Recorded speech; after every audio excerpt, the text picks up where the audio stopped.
Well, thank you so much for joining us today. We're really happy to have you here. I'm super excited about this session because, for one thing, Patrick and I, we often present together in smaller settings, but we've never done a session like this together. And the exciting thing is you, Patrick, have introduced so many new things to me as we are talking. And so I thought it was really important to run this session with you. And I think we're going to introduce some new and novel ideas that you might not have really considered before. And then some of them that you can implement immediately. And I know there's always a lot of pressure when we say that we can implement them immediately, Patrick, but because people could say at the end, oh, I can't do anything. But I truly believe there's some things that you're going to be able to take away from today and be able to implement right away. So hopefully that's the case for you.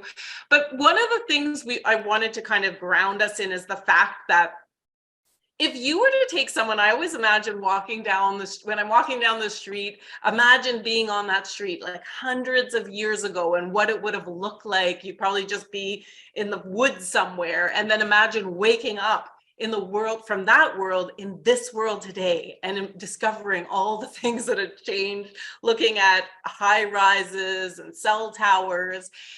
And even though this is a compressed amount of time, I do feel like when the lockdowns happened, we came out of the lockdowns, for many of us who were working from home or had to stay at home, we came out of that and we had almost that experience. The world changed, and it changed really, really quickly. And now we're just trying to catch up, and employees' expectations changed exponentially in the course of 2 to 3 years. And I think that companies were already having trouble keeping up with the pace of change. Patrick, by all means, tell me if you disagree, but I do really feel like that is the case. I think if we could hop into a time machine and go back 4 years, if you had a conversation with an HR leader, someone in hiring, and say this is what the future looked like, they wouldn't believe you.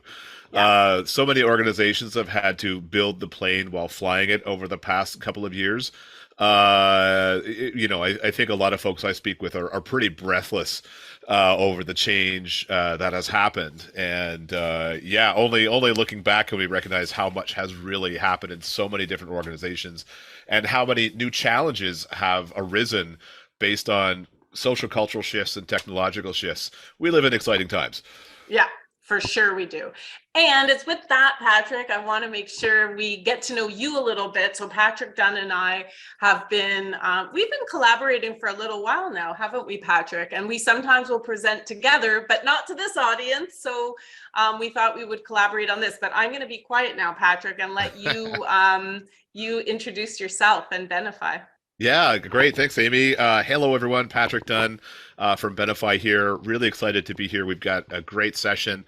And about me, I've spent my whole career in fintech and insurtech. Before launching Benify, I was an executive at Canada Life for many years with a focus on employee group benefits and financial services. Amy's been talking myself and Benify up, but man, so excited to be collaborating with her and her team. We really love what she and First 30 are doing. And, when we think about so many of the challenges that companies have in finding great talent and keeping them around, I think they do a fantastic job of helping kind of plug that hole in the bucket for many organizations and create amazing experiences for companies. So I just want to throw that out there before I pass the baton back to Amy. The other thing that I think it's important to recognize, and I'd say this for both of us, even though I wrote a book and published a book a few years ago, all about having a successful career in what I call a reorg world, where we're constantly losing and changing our jobs. So I got to know the employee side really, really well.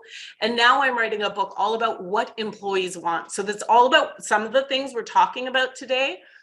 And there's few other people I find, Patrick, that are really experts in the attract and retain your employees space. And it's great because I'll be stealing some of your content. Don't worry, I'll footnote it for you. But it's very rare that I meet someone else who thinks about this as much as I do. So it's kind of exciting from that perspective. So you're getting the opportunity today to draw from our expertise, something we think about every day that might be an issue for your business.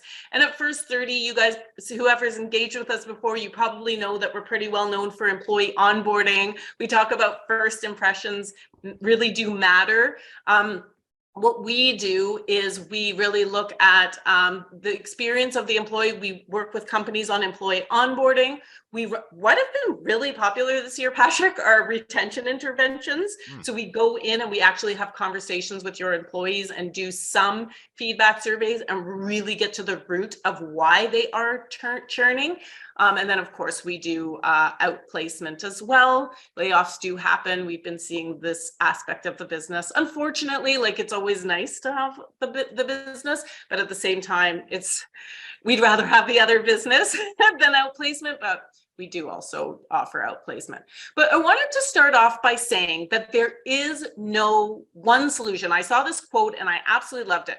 No one solution to the labor shortages that we're experiencing.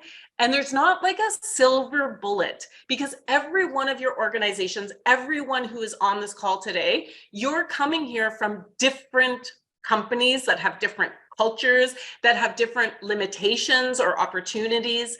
But what I will say is one thing that you might consider is just changing the approach to how you discover these solutions.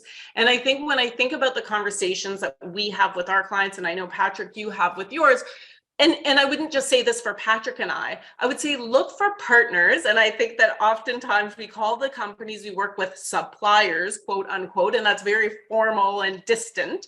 But when we think of as our suppliers instead as partners who we can bounce ideas off of, who will give us advice that will help us and our unique situation in our business, that's an approach that we can change. So there's no one solution, but taking a different approach and being open to those types of conversations.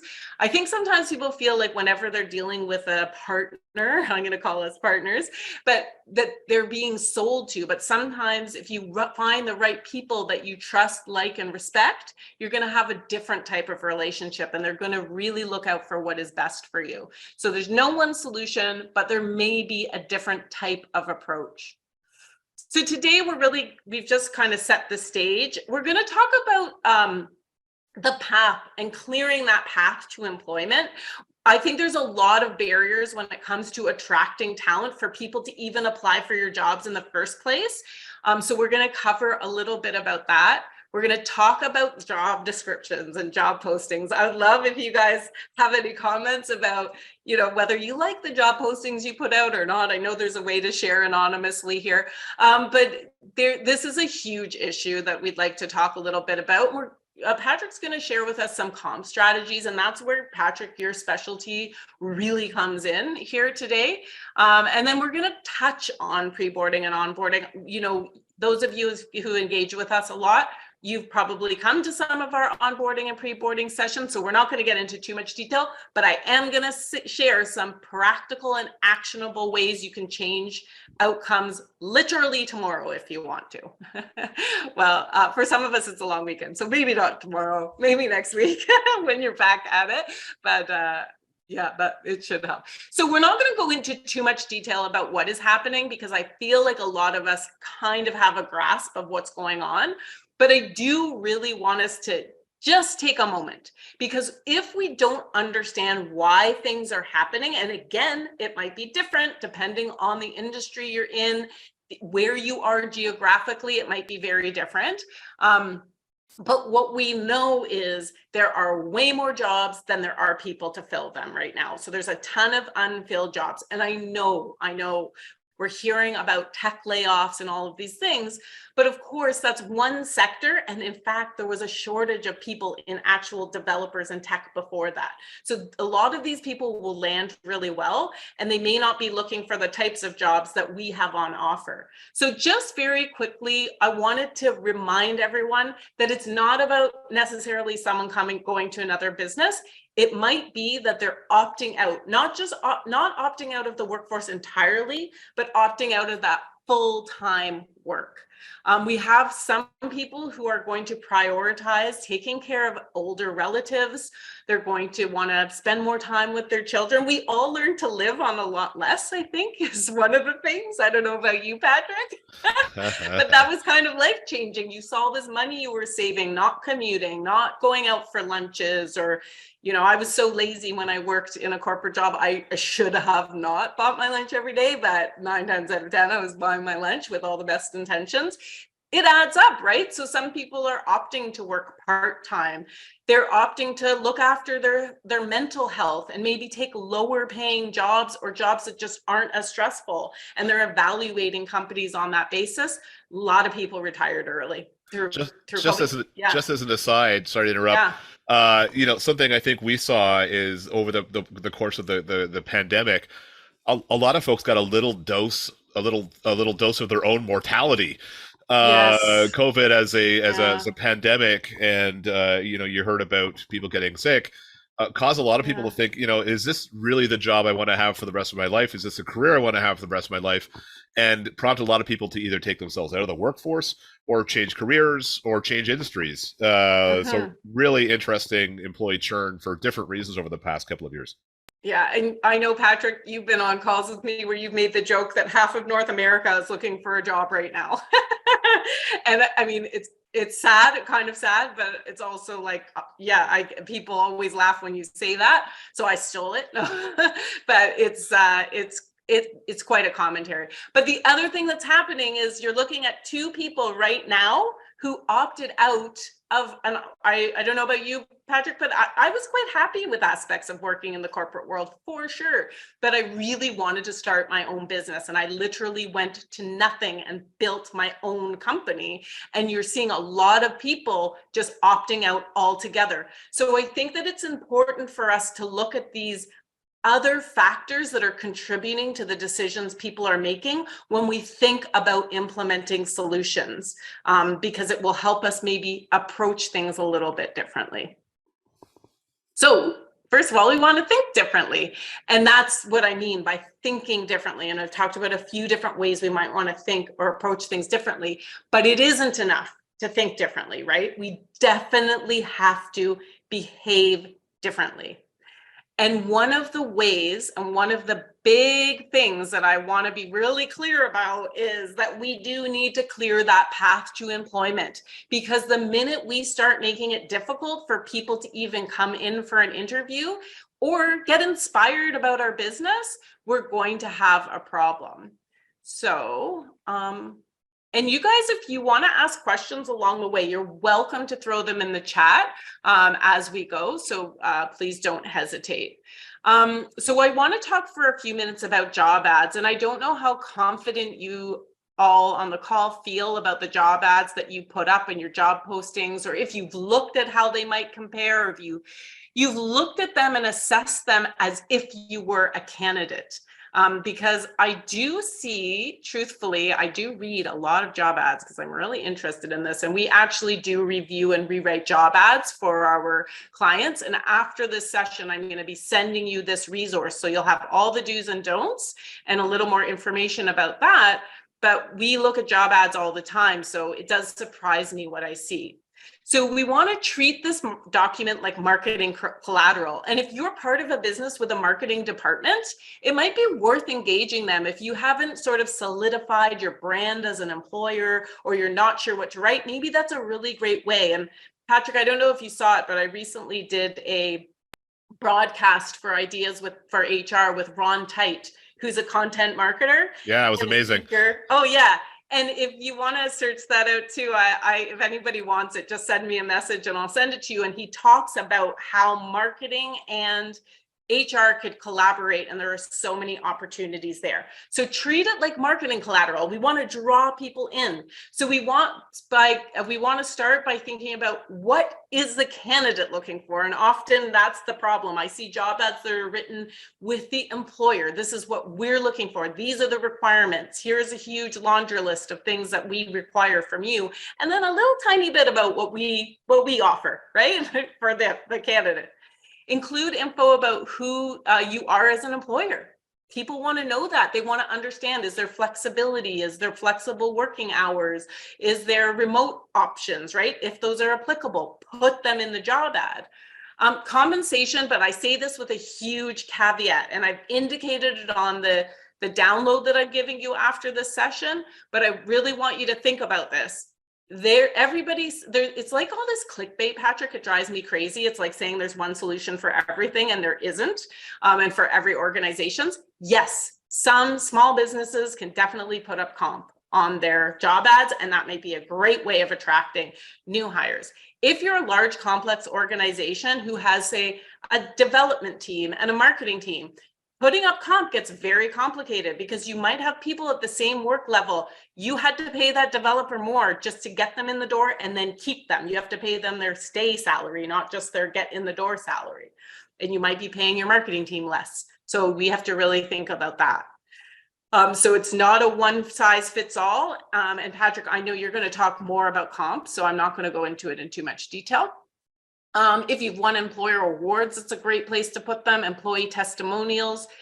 Have an overt openness in your job ads to a variety of applicants. So if you, and there's this untapped job market of people with disabilities, of people who are 50 plus. So you might want to start trying to be really overt about some of these benefits so people can see themselves in these roles and any above and beyond benefits. If I've forgotten anything or you've done something that's really effective, please feel free to add that to the chat, because we'd love to learn from you in these sessions and give you guys the opportunity to learn from each other too.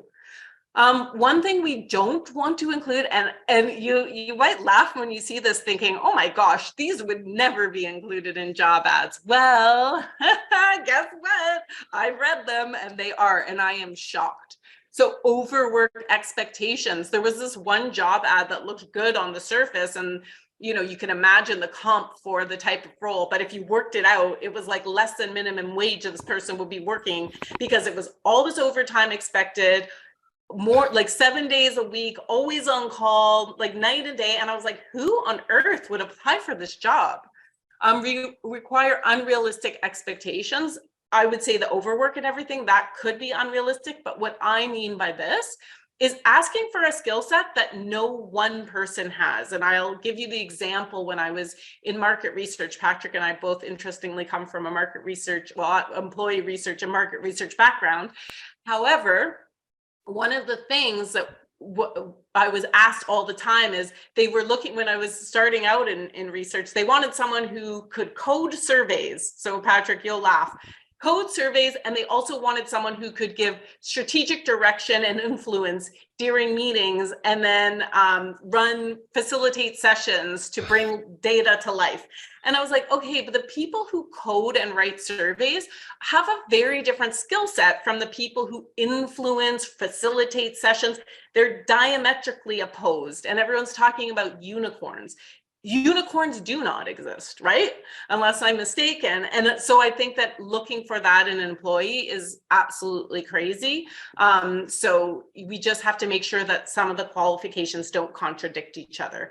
Too many qualifications, choose 5 or 6. There's laundry lists, just put people off. And maybe there's things that you would be willing to help someone through if they were the right candidate for all kinds of other reasons. So, the other problem with this is, if you have, women will typically look at a job ad, and if they don't qualify for 10% of that, they won't apply. And for men, they will apply to many more jobs, even if they don't have the qualifications. This is from research, it's not from Amy Davies. But this is the huge problem with putting too many qualifications. We're putting people off. And I know that there's a ton of industries that would love to see more diversity, more women in roles. And you don't realize that by adding too many qualifications, you're actually making it so people that you might have wanted to apply for the roles don't apply. Then asking for irrelevant qualifications, like, do they really have to have an MBA? Do you have an MBA, Patrick? I'm going to put you on the spot. I do, but I absolutely agree with what you're saying. I couldn't guess you did. It's a good thing. Listen, I'm not saying it's not a good thing. You've also got a ton of work experience and experience as an entrepreneur.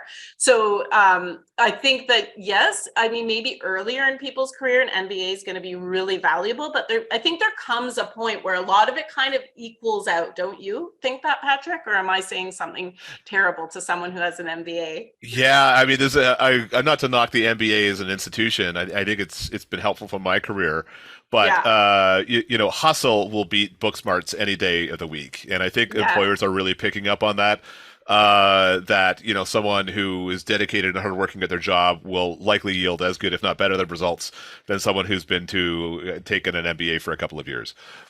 Yeah, I always say the best employees are resourceful employees, but I love the way you put it, hustle. That's actually a little more fun than resourceful, but I don't know how we assess for hustle. Maybe that's another topic for another day.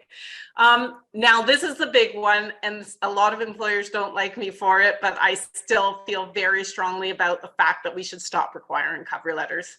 I think a lot of employers don't read them. It makes it very difficult Robert loves the hustle, Patrick. A lot of people, first of all, a lot of employers don't read them, but also you're cutting off the opportunity for a lot of candidates. And people maybe who don't speak English as a first language, that's going to make things a lot more difficult for them and take them a lot longer and put them at a disadvantage. And they may be your best employee just waiting to come into your organization.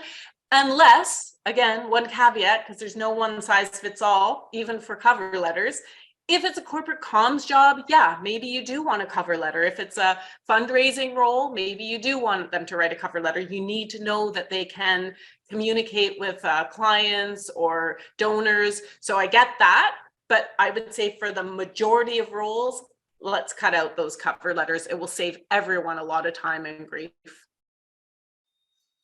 If anyone has any questions about that, you can just throw them in the chat. You're welcome to ask as we move into our next section of the presentation. But I would also just remind you that we are going to share those cover letter, sorry, not the cover letter. Why am I talking about cover letters? The recording. Yeah. Oh, we're going to share the recording, and I'll share the do's and don'ts with you as well. Patrick's actually going to send you guys the recording. It should be ready by Friday. If for any reason it isn't, you will get it early next week. So you will be getting a copy of that as well. Patrick, on to you. All right. So before diving into some tactical recommendations we might have on how to help get great talent in the door and keep them around, it's often helpful to look a little bit at some of the drivers of churn over the past year or so. And on the next slide, we can see number 3 in kind of reverse order here, the top 3. Number 3, of course, is employee engagement, where employees feel disconnected from their work. Obviously, this is a reason to think about going somewhere else. And this is a really relevant one, especially in remote industries or industries that have had a remote component or continue to have a remote component. Because something we've found, people are not loyal to a logo or a building or a parking spot. They tend to be really loyal to, the people that they work with in an organization. That's, their line manager and the people in the cubicle next to them.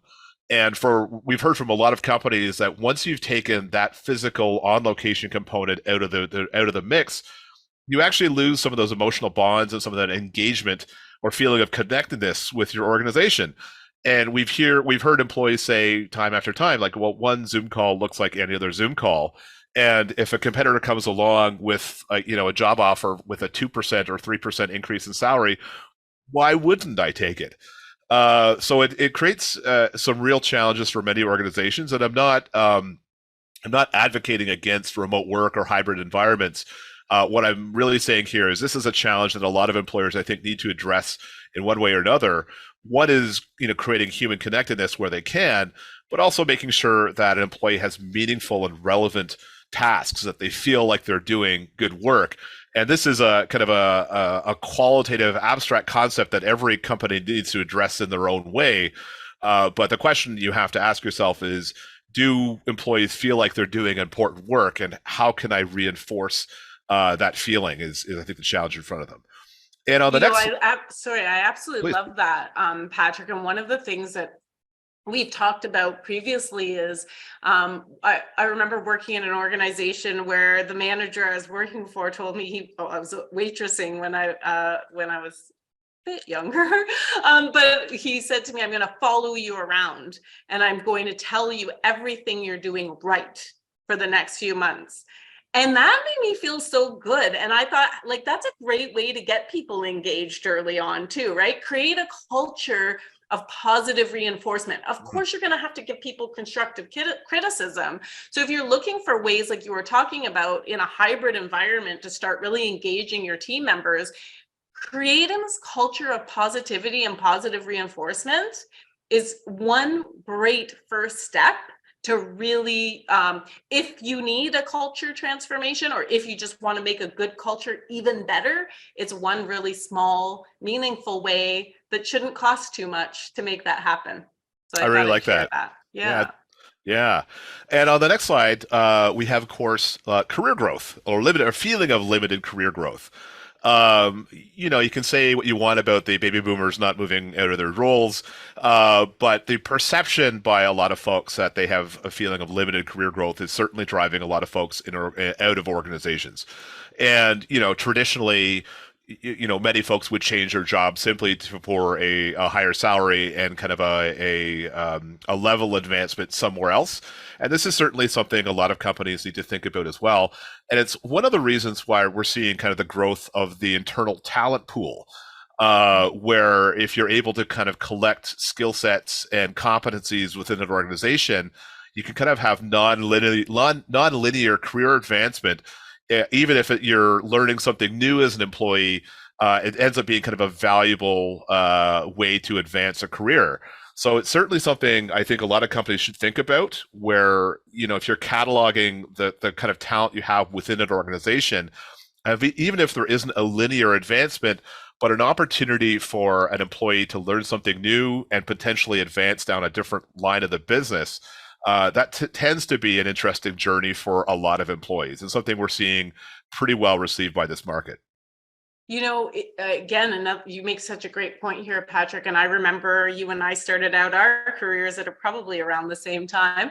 And it was very, very much like it was a ladder. You were going in one direction, staying in one field. I don't know what we call it now, but it's like a zigzag career now. For a lot of organizations are getting a bit better at this, but the more we can open it up for people to make these lateral moves, because they're more engaged, and then they're more valuable to the organization over time, because they know the end-to-end process of so many aspects of the business, right?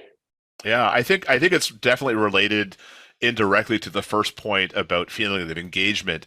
We as humans, we want to learn new things, we want to learn new skills, we want to feel like we're contributing meaningfully to an organization. And being able to give somebody some feeling of personal growth as a person, Yeah. is something that employers can deliver if they're thoughtful about it. Yeah. And they have good people leaders in the organization too, That right? that too. And on the third slide, our number one driver of employee churn. This is a controversial one, but according to ADP, the number one driver of employee churn over the past year has been compensation. And this will change a little bit depending on the industry. Maybe it'll be number 2 or 3 in some lists. But considering the rise of inflation, the increase in labor mobility, compensation has come to the fore for a lot of companies. And I bet everybody on the line today has been seeing upward pressures on salaries, people in some cases leaving again for relatively small increases in salary somewhere else.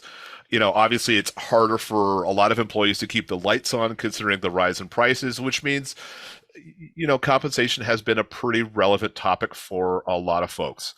Mm-hmm. And I want to go ahead. Especially with organized, like hourly pay as well. That's so people compare, and they might feel like they're doing a really similar job in one place over another. So that's going to be a big one. And the roles that are really where companies are really fiercely fighting for talent, like I'm thinking IT, development, those types of roles. They're going to, and especially when it's a hybrid environment, because from that person's perspective, they're still working in the same location. And if they feel they can work for more money somewhere else, they may leave for just that reason, right? Yeah, that's very true. A lot of hot labor markets out there that continue to burn very brightly, no matter the economic slowdown. And competitive poaching has been a real challenge for a lot of companies and industries that we've been speaking with. And there's actually one aspect. Sorry, please go ahead. Next slide. There's a couple aspects of compensation I want to maybe dive into briefly. Just looking at time, maybe we'll cover these in kind of an express focus. It's okay. But we've been they're good. Yeah. They're really good to discuss. Yeah. Yeah, we've been seeing a couple of different emerging elements that companies may want to have in their toolkits across kind of their compensation strategy. And one being, flex work is now becoming a bit of a lever for certain organizations and certain roles, where companies are looking at adding in flex work, flexible start times and end times. A lot of companies are flirting with compressed work weeks as a way to incent talent. Doesn't work in every industry, but it does in some. And I bet you've started to have these conversations in many of your industries as well. And now remote work is becoming a perk. As many companies pursue hybrid or back to work policies, remote work is now kind of a lever in your toolkit where you can offer it as a potential incentive to get somebody in a role, either partial or hybrid work.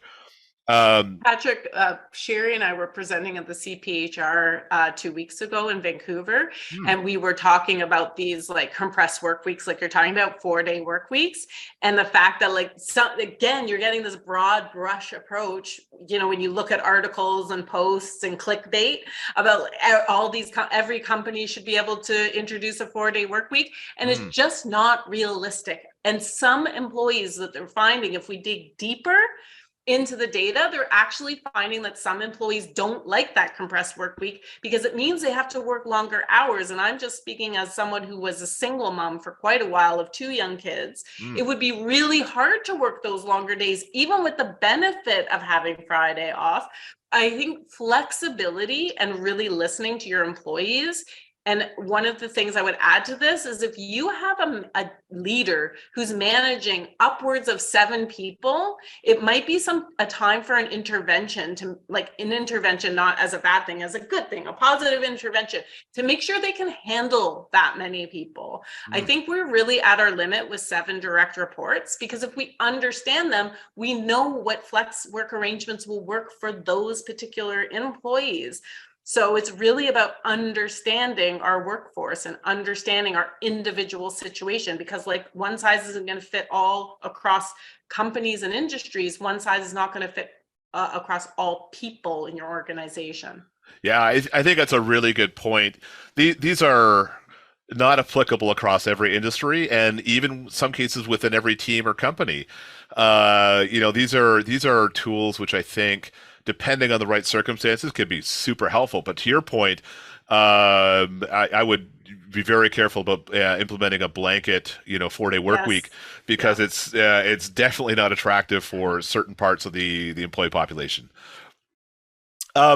Just talking briefly about focus on well-being, your employer knows that mental, physical, and financial health are definitely linked.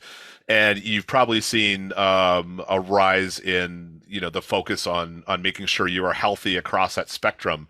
And of course, the darling of the past couple of years has been focused on mental health support, considering, remote work isolation and kind of the stresses over the past couple of years. We've seen an explosion in many employers investing in mental health support. Certainly a rise in DEI as a discipline with many organizations, including pay transparency, salary audits, and what have you. From a legislative perspective, we've been seeing a rise in minimum wages across the United States and Canada, which have been really interesting. And many industries, in some cases, or even companies, issuing increases above mandated rates, which has been great. We're seeing some companies take a little more interest in making sure they're differentiating themselves above that minimum rate for entry-level jobs, which I think is a positive move. And just to cap this slide off, we're also seeing a shift in variable pay, which for certain industries, it's not again every industry, but certain industries, things like performance-based pay has been coming to the fore. In certain industries as well, stock options and profit sharing have risen a little bit. And something I definitely want to talk about a little bit today is the rise in the use of signing, retention, and spot bonuses. Patrick, do you mind if I just say please. a couple things before we move on? With the emphasis on DEI, sadly, we are seeing some DEI funding stop, like being reduced in organizations, which is a huge disappointment. The other thing is someone who works in the field of outplacement as well and works with companies who are going through layoffs. One of the things that we've noticed is that it's kind of it's becoming a crisis for minorities and women when large scale layoffs happen, because they're often the most effective. So any DEI strategy should carry through the lifetime, and we should take as much focus on who we're letting go when we run layoffs as people coming in, because that's going to affect the culture of your entire organization and take all that great DEI work and kind of it's going to be washed away if we're not focusing on it. And Patrick and I actually had a conversation before this session about the variable pay and the performance-based pay. This is where HR plays an amazing and integral role in their organizations, because that is where people might have preferred employees on their team. It doesn't mean they're actually performing better. We're all guilty of this, right? We just like some people more than others. We're humans, but we have to make sure that we're being very conscientious as we're doing this. And I know, Christine, you have a question about spot bonuses, and I think Patrick's going to go right into these retention and spot bonuses. I just interrupted him. Sorry. No, that's great. Couple of great questions, and just going in order. Great question from Robert as well about revision and benefits, and a focus and increasing demand by employees for personalization and flexibility. And oh man, what a great question. This is definitely something we're seeing as well. And as an employee, why wouldn't you want the most out of your employee group benefits? And if there's a way to make your benefits more relevant for you as an individual and determine your own usage across that spectrum, well, that increases the value of them to you as a person. And it makes it way harder to leave your employer if you are getting a lot of usage and personalization out of your employee group benefits.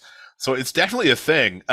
What I'd say is I think the industry needs to do some catching up. It's in some cases harder to administer and harder to tailor individually, a group benefits platform, which is going to deliver that level of personalization on the individual level. And in some cases, things like a wellness spending account allows an individual to have that flexibility, but there's a lot of other components across group benefits that do not offer that level of personalization. So I think there's a challenge. I think it's a bit of an opportunity, I think, for many carriers and providers to try to get closer to the needs of the individual employee and make sure they're developing them. And if we're on to Christine's question, spot bonuses, great question. And spot bonuses are in some cases ad hoc rewards provided by employers. And you can imagine, you may have a specific compensation plan with an employee, with a performance bonus maybe at the end of the year. But if they do something amazing, if they've stepped out of the kind of usual line of duty to bring in a great new client, to assist on a new deal, have stayed late for every night over 2 weeks to help you hit a production target or something, the conversations we're seeing is an employer sitting them down saying, hey, Samantha, you really floored us the other day with that work you did. We're going to give you an extra $2,000 or something like that. We want you to take your kids to Disneyland or what have you.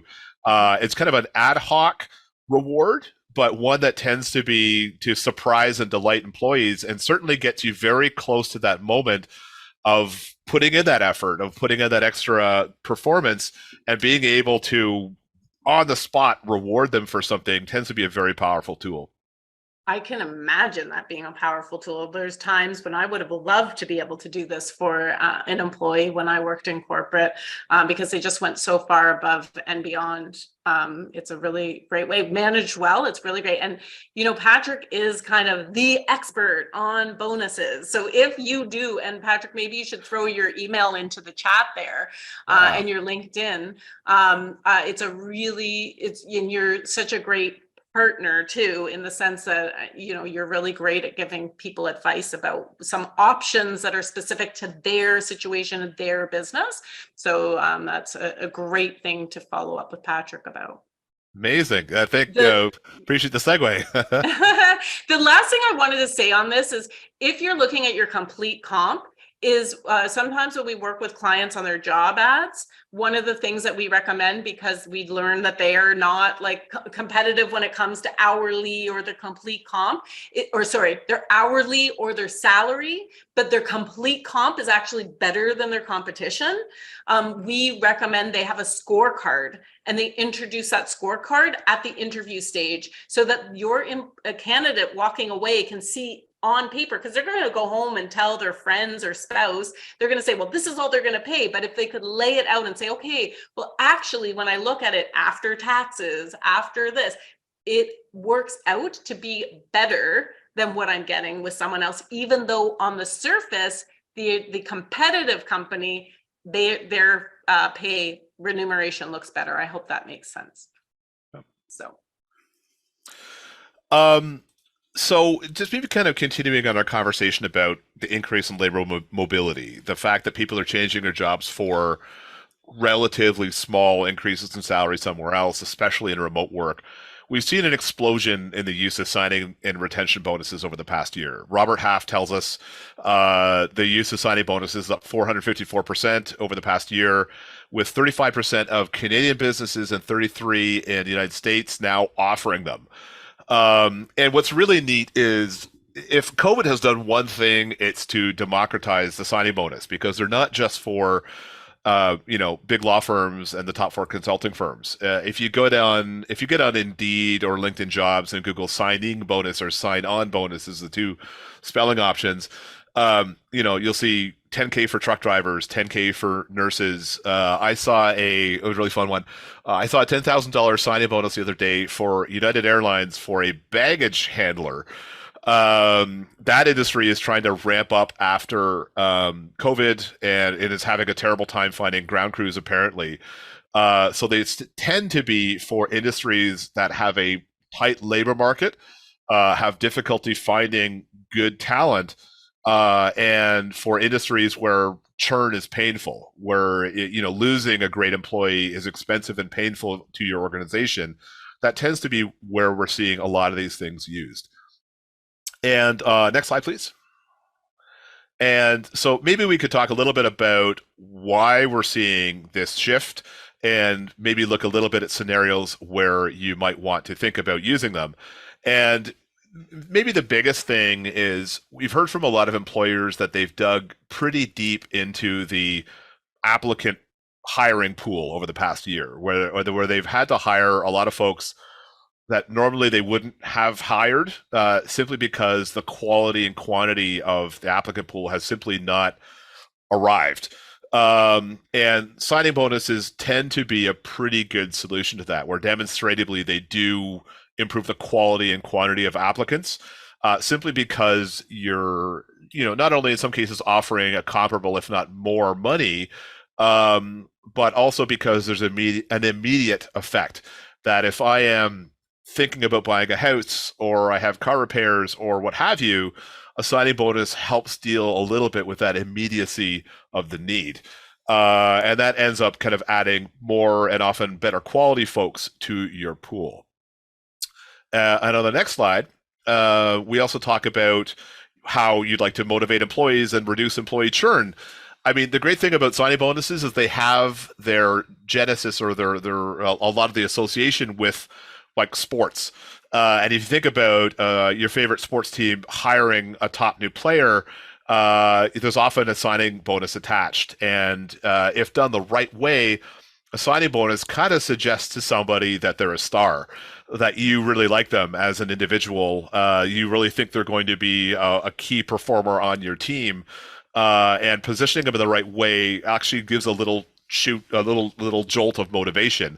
And furthermore, if you're structuring them in the right way, a signing bonus has a component where you are retaining the individual.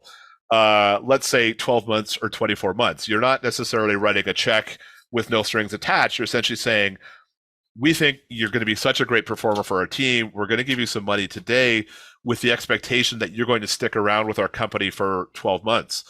And doing things this way, again, not only highlights to the individual that they are a great employee and you want them to stick around, but you do reduce some of that frivolous churn where, oh, well, I didn't like what they had in the cafeteria today, so I'm going to, find a new job for 2% higher salary somewhere else. It actually becomes a lot harder to do that, which is one of the great selling points of the signing bonus as a retention tool.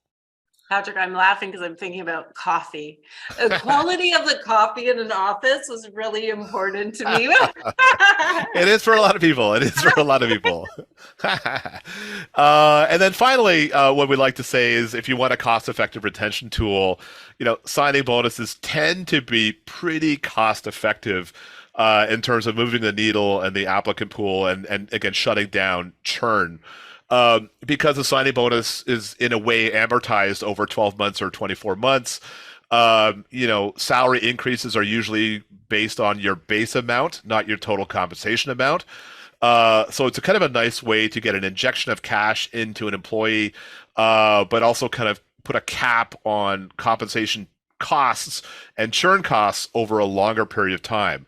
So looking at the total compensation, it tends to be a pretty cost-effective tool for the employer and still well recognized or well welcomed by the employee as well.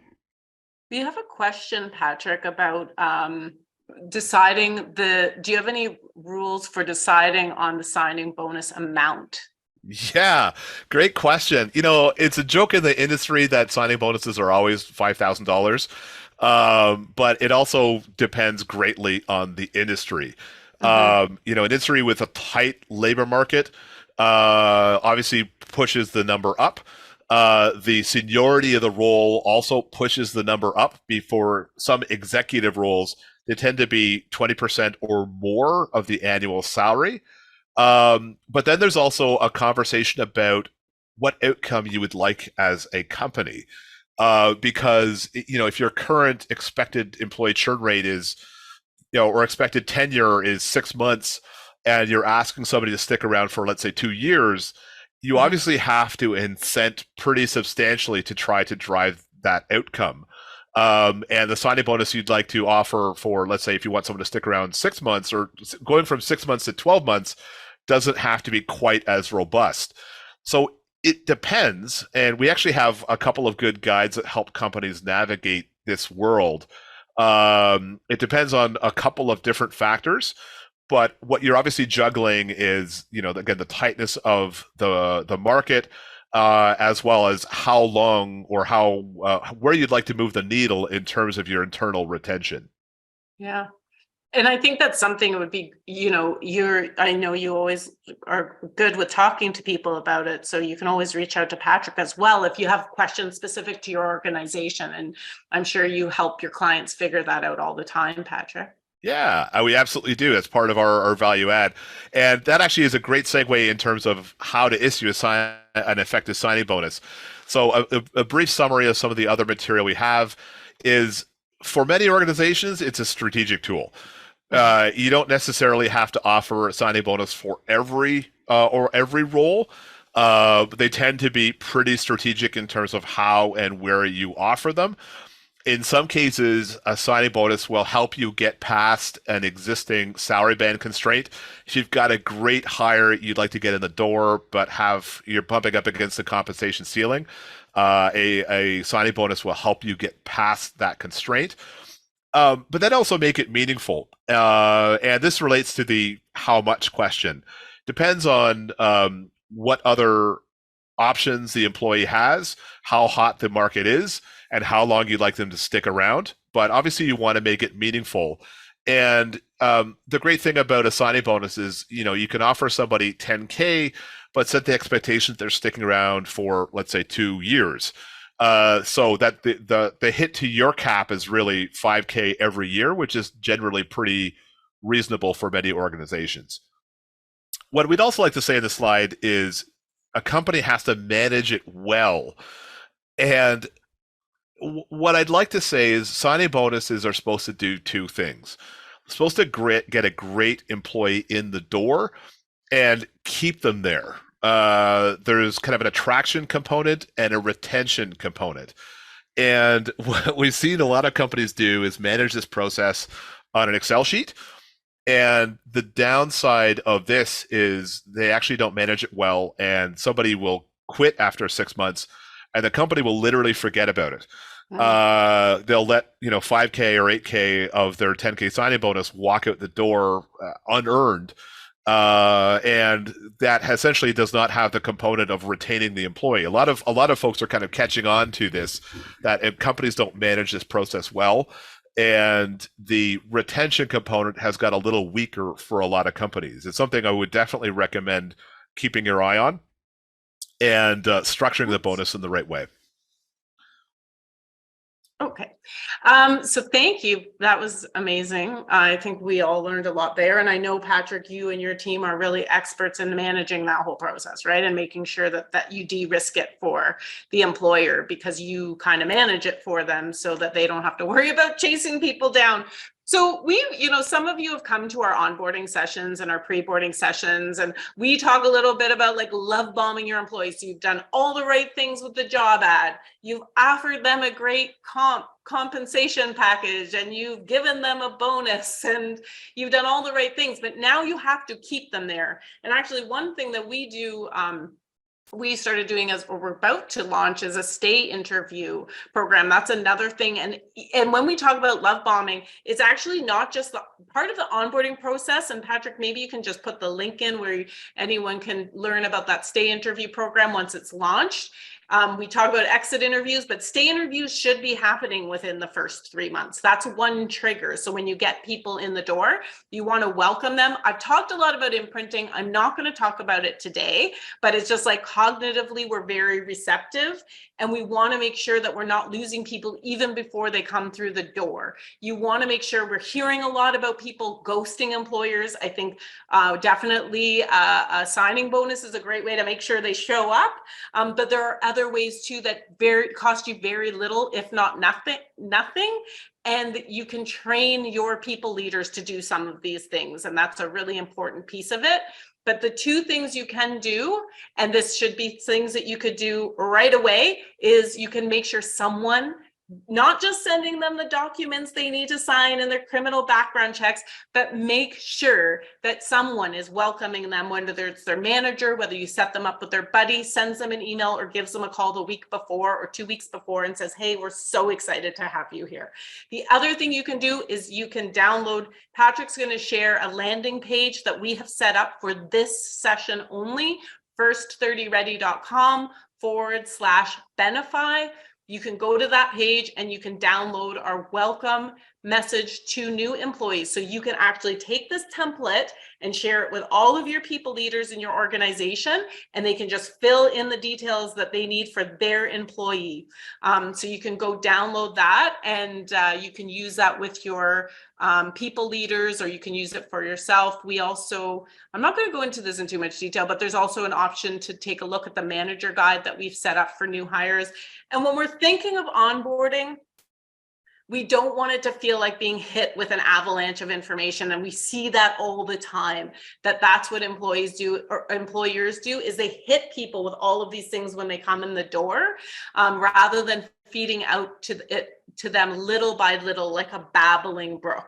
And if you are really interested in onboarding and pre-boarding, you can reach out to me. We've done other sessions on this, and I know we're just touching on it today. I really wanted to focus on Patrick's expertise, because Patrick, we don't have you around for all of our sessions. So I wanted to make sure we focused there today, but there's certainly more resources that I can send to you.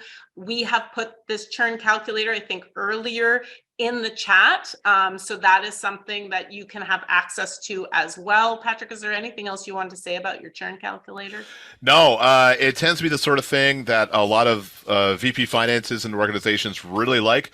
If you wanted to get the people with the deep pockets on board with your initiative to improve your processes, getting a handle on this tends to be well received by those folks.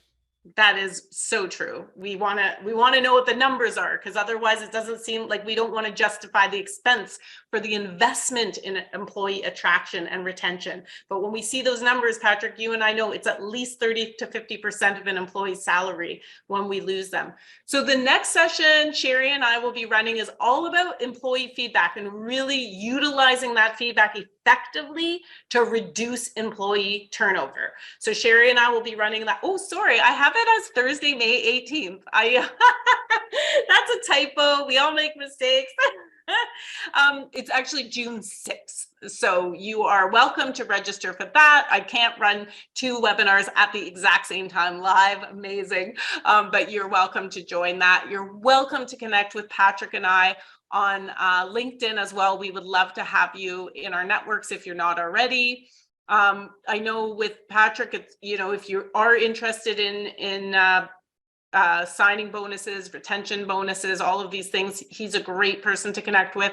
We are also running retention interventions where we go in and we will identify what your churn issues are, and we will help you fix them fast. So that is a great way to start working with First 30. We also have an outplacement solution. It's very cost effective, but it's also amazing outplacement, very thoughtfully designed. So if you are going through layoffs and change, always feel free to contact us. Patrick. Yes, I know. On to you. You're on mute. You're on mute. I'm here. I know we're almost out of time. So very briefly about Benify. Benify is a platform that helps companies attract, retain, and engage talent by issuing and managing a better kind of signing and retention bonus. Feel free to reach out to us. Happy to have a demo about how it works. But we make it really easy for employers to manage this process.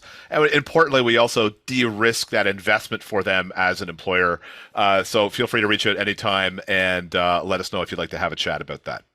Yeah, and the good thing is, I would say with Patrick and I, we will give you our best perspective. If you tell us what your issues are, we will definitely be happy to talk through the solutions, maybe not even with our organization, right? Maybe there's other solutions you haven't thought of before.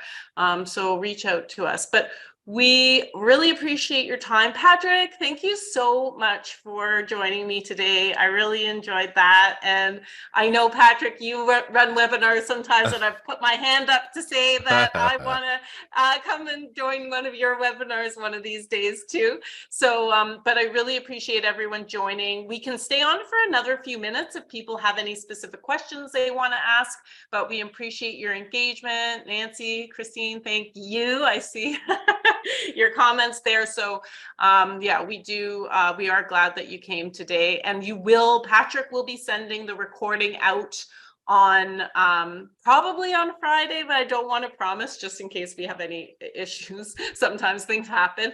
But also I'll send you the do's and don'ts later this afternoon. And if you want to reach out to us, you're welcome to do that. And I think that's it. Big thanks to Amy. Well moderated, great conversation, and great engagement from the and questions from the audience as well. Really appreciate the thinking and the thoughts from the team. And for those of you who have a long weekend coming up, have a great one. Talk to you later.